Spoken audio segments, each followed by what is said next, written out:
Welcome, Kenia here from Push, and we are here today with musician and artist BeLoveSupreme. Yo, living in one, we barely just getting to it. Look at all the Judas and rulers I left uprooted. How you mad we looting?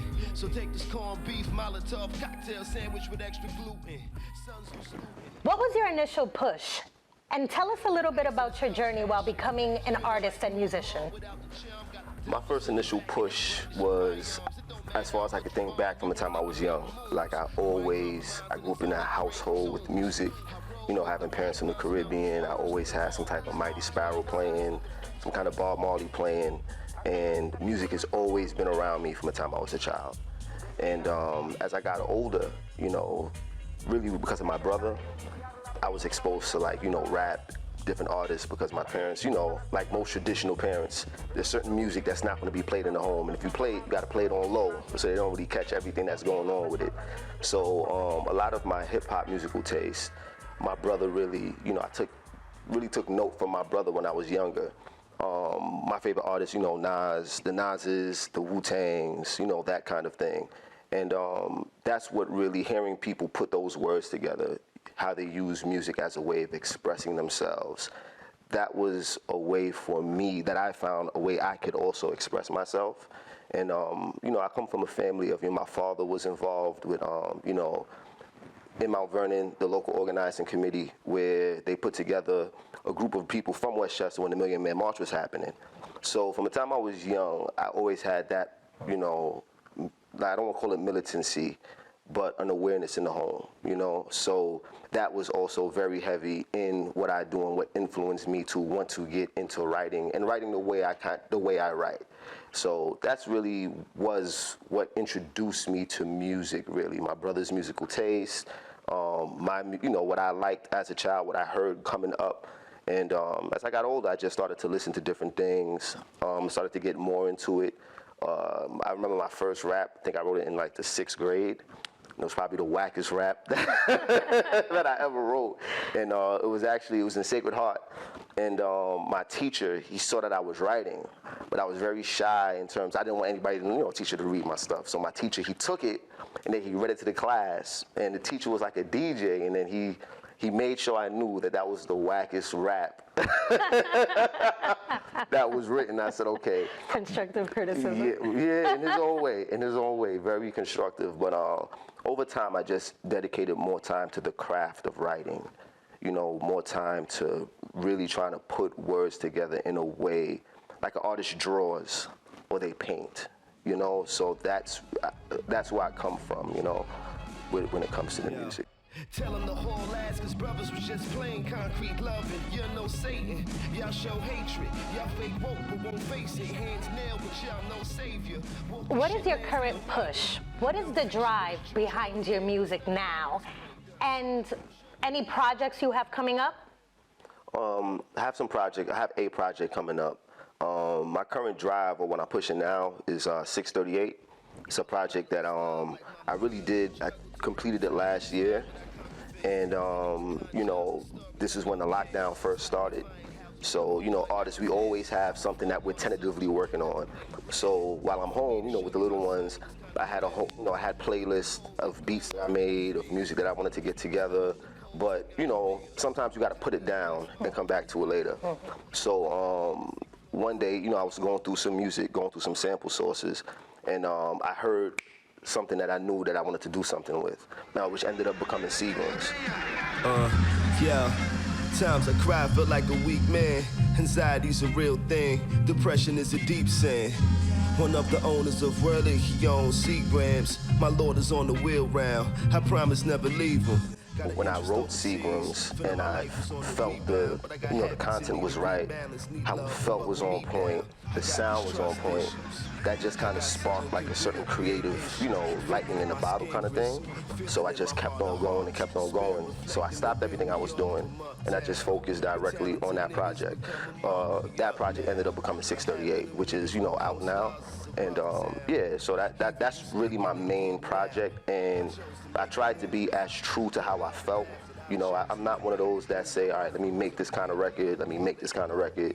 For me, it's really just about going inside, writing where you are, what you've been going through, how you feel, having that palette and just putting it out. That's how I approach music. So every song on there for me, you know, I take pride in saying that I don't believe I wrote any vain words or words that weren't directly connected to something that I was going through or a way that I was feeling. So, you know, that project really means a lot, you know, and I feel as though when people go back and listen to the project, that is something that can be appreciated, because not a lot of projects, I don't want to say don't sound like that, because many people have similar influences, but when you are able to lock into a certain mode at a particular time and it's authentically you, nothing else is really going to sound like that, you know, like, then that goes for everybody, for anybody, you know, so that's really what I'm pushing right now. And what platforms can we look for this project? Definitely Spotify, Tidal, Apple. It's online now. It's online now. It's been out since March, but I had the album completed for a while, but sometimes it just takes a while to get things mixed and put together. But it's been out for a little minute, so that's what I'm pushing, and I'm gearing up to do something going into next year. A kid loves you, certainly because he needs you. But later on in your man or women, it has to be much more reciprocal. You love somebody because you need each other. But it's not, one's not capable of this idea. Yeah. You know, when you're 12, 13, 14, 15, 16. Love is a problem. Yeah, people on the friend hoping that I'm done. Which song on 638 do you feel is more reflective of the times? I would say Giuliani. When I go back and listen to it, you know, all of them definitely have certain, you know, takes tones and shades of what's happening, you know, at that time. But I would say Giuliani, because when you go into the lyrics of that song, referencing like what was going on, you know, toward the ending verse, the ending bars of each verse, it's a reference back to what happened with Giuliani, you know. And there was a time where in New York, you didn't see that much police. Police were out there, but it was really Giuliani that came and enforced police in New York. Once Giuliani came around, a lot of vendors were taken off of 125th Street. A lot of people had a hard time making money to eat for their, you know, for their families. So it was one of those things where, you know, I was thinking back on the conversation I had with one of my uncles, and he was mentioning how he used to do fish in the pocket. But at a certain time, when Giuliani came, he had to stop, you know, and that was a little setback. But a lot of people went through that. And then when you get into the second verse, you know, when you speak about, you know, cops being around, I also reference with people getting locked up, you know, and a lot of people from my generation having uncles, having father figures who were thrown in jail and they were raised fatherless, you know, and of course people make their mistakes. That's gonna happen. But I live in the reality of what those, the circumstances that those mistakes created, you know, and these are things that could have been remedied in a certain kind of way. When you see how hard they go for rights for people, when you see how hard they go for rights for people in different communities, you know, when drugs were a black problem, they were viewing us one kind of way. When drugs became a white problem, or more in white communities, in communities where people don't look like us, now we want to take it to Congress. It's no longer, you know, it's opioids, it's opioid addiction, you know, but we were just crackheads, you know? Exactly. So that song is very politically driven because it comes from the mind of somebody that's rebelling against knowing, yo, y'all put us in this situation. We're here because of y'all, but we're also here because of, you know, like y'all fake woke but won't face it. Like there's parts of us where we have to have a certain awareness. Now we have to step forward. You know, we can't always look in the past and expect for the past to be right, but, you know, the past to be corrected by us just talking about it. We have to take a certain proactive stance, you know, so that's really a rebel song to me. And it feels like that, you know, when I wrote it and when I put the beat together, it just sounded appropriate, you know. So that's one of my favorite. That's rather one of the ones that I see is more reflective of the time. And I wrote that probably maybe like 3 or 4 days after the riots with George Floyd started happening. So like it really, you know, it was there. Like That's the gumbo. what inspired you. Yeah, the gumbo was there. It's there. Mm-hmm. There comes a major change in our civilization.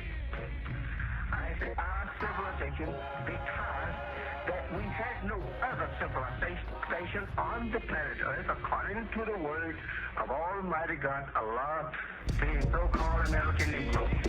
Let's do that. particular tribe of survivors. Right, man, let's do that. A great people.